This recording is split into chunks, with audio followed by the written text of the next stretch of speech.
దీర్ఘమైన ఓంకారం చేస్తే థైరాయిడ్ పోతుంది, థైరాయిడ్ పోతే ఆ ఊపకాయం తగ్గుతుంది, మీ వాళ్ళందరికీ చెప్పండి అన్నాడు. మేము రోజు చేస్తామంటే ఉద్గీత ప్రాణాయామంలో చేసేది ఇదే. మా భూపతి గారు మానేశారులా చేయడం, అందుకే లాభించిన ఆయన కూడా అక్కడ పక్కన ఇదంతా జరిగిన సంగతి చెప్తానండి.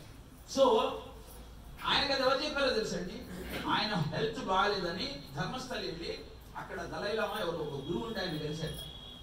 ఆయన సమస్య చెప్పుకున్నాడు. నేను కూడా చాలా బ్యాడ్గా ఉండేవాడినండి, ఆయన చెప్పింది రోజు చేస్తాను, నా ఊబకాయం సందర్భం వచ్చింది కాబట్టి ఆయన ఇప్పుడే గుర్తు చేశాడు కాబట్టి ఆయన చెప్తానన్న మాట ఇచ్చా కాబట్టి మీకు చెప్పే ప్రయత్నం చేశాను. ఇహ బాగుంది, మీరు యోగం చేస్తారా? ఇదంతా కష్టం అండి, ఓ కరెంటు కూర్చుంటాం, అయినా మాకు పూర్తి కావాలి అంటే ఇదే. అది కాశీ వచ్చి ఆయన పాదాలు పట్టుకొని నువ్వు నమ శివాయను ఏదన్నాను, ఆయన పాదాలు అయితే గట్టిగా పట్టుకో, అందరిలో శివుడు ఖచ్చితంగా పట్టుకొస్తాను. మరి ఎప్పుడు వెళ్ళమంటారు మమ్మల్ని కాశీ? ఇవాడే పోయి ఉండమా, లేకపోతే కొంచెం టైం తీసుకోవచ్చా అని అడిగేది. అది ఎప్పుడు కాశీకి వెళ్ళాలి? ఇవన్నీ చెప్పను, కొంచెం మీకు టైం వేస్తాయి. ఎందుకంటే మృత్యువు ఆసన్నమైనప్పుడు కాశీకి రావయ్యా అని. మొత్తం వచ్చి కాశీలో ఉంటే బాగానే ఉంటుంది, కనీసం మృత్యు వచ్చే టైంకైనా కాశీకి రావాలి. అంటే మృత్యు వస్తుందని మాకు ఎట్లా తెలియదు, ఎలా తెలుస్తుంది అని చెప్పండి. 3 రోజుల్లో ఉందా, 3 నెలల్లో ఉందా, 6 నెలల్లో ఉందా, 6 సంవత్సరాల్లో ఉందా అని నీ బాడీ కండిషన్ చూసి నువ్వు చెప్పుకోవచ్చు. అది ఎలానో చెప్తున్నాడు ఇక్కడ, ఒక్కటే చెప్తాడు, చాలా ఇచ్చాడు, చాలా డీటెయిల్డ్గా చెప్పాడు.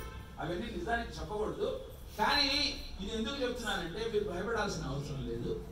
మనం ఇది ఏంటో తెలుసుకుంటే మనకు కాశీ వెళ్ళాన్ని పూర్తిగా చెప్పిన ఫలితం చెప్తున్నాడు. ఒక్క శ్లోకాన్ని మీకు తెలుస్తాను. కానడరుంధతి ధ్రువునిగానడు, విష్ణుపద త్రయంబునంగానడు, మాతృమండలముగానడు, కన్నులు కలిగేయే నీ కానడ మనుష్యునకు మాసములారు విరామముండగా కానగవచ్చు కుంభవ కాలుని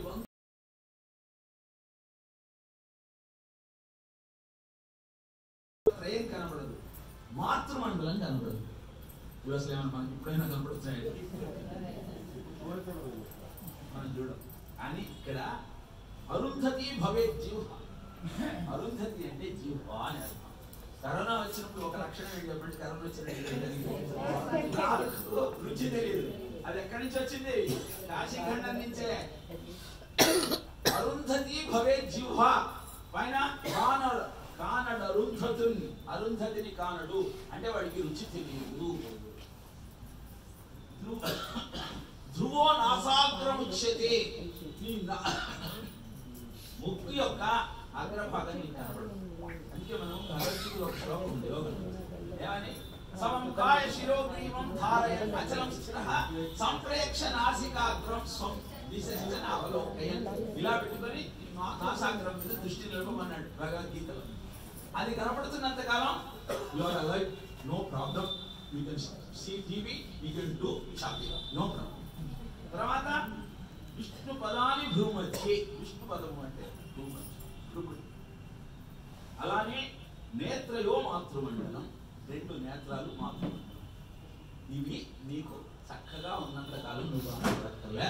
దీంట్లో ఏ ఒక్కటున్నా 6 months లో నీకు మృత్యువు రాబోతుందని నువ్వు భయపడకయా.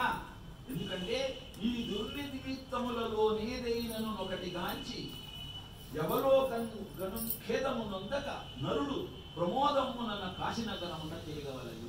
వెంటనే కాశీకి వచ్చి ఇక్కడ చక్కగా ఇల్లు కూర్చొని రోజు ఆ పరమేశ్వర స్మరణ చేసుకుంటూ ఉండాలి. పరమేశ్వర స్మరణ ఎలా చేయాలో ఇప్పుడు మనకు రాజు గారు తెలియజేస్తారు.